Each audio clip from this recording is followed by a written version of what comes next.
Hey guys, welcome back to my channel ঋতুর lifestyle. আপনাদের অনেক অনেক স্বাগত। তো আমি এখন আছি হাওড়া স্টেশনে। আপনি বুঝতেই পারছেন, দেখতেই পাচ্ছেন। তো যাব আমরা সিমলা, কুলু, মানালি। তো আমার ভয়েসটাও খারাপ হয়ে গেছে, গলাটা একটু ব্যথা। তো সবাই এখন অপেক্ষা করছে ট্রেন আসার জন্য। ট্রেন আছে 9:55। তো সবাই বসে বসে, আমার ছেলে বক্তৃতা দিচ্ছে। আমার মাকে আমি বললাম একটু হাত দেখিয়ে দাও, আমার মা একটু হাত দেখিয়ে দেবে।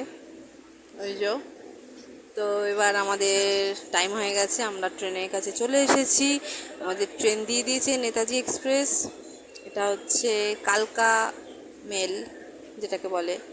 তো আমরা এবার ট্রেনে উঠবো, ঠিক আছে? ট্রেনে উঠে যার যার সিট আমরা দেখে নেব। তো তোমরা দেখতে থাকো, সাথে থাকো। এই যে ট্রেনে আমরা উঠে পড়লাম, আমার মা আমার বাপি বসে আছে, ঠিক আছে? এবার সবাইকে আমার বাপি সিট খুঁজে দিয়েছে। তো আমার বাপি ট্যুর করে, তো ওনারই ট্রাভেলসের বিজনেস, তো ওনার সাথেই এসেছি। ওনারই সব ক্যান্ডিডেট, এনারা সবাই খুব ভালো। এই যে ওটা পল্লবীদি, খুব ভালো মিশুকে মানুষ। তো এই যে সবাই ক্যান্ডিডেটকে আমার বাপি সিট পিট খুঁজে দিল। এবার সবাই যে যার সিট টিট দেখে যে যার জায়গায় বসে গেল। চলো, এরকম করে আমার পাশে থাকো, সাথে থাকো। নেক্সট ব্লগে দেখা হচ্ছে। Tata, by.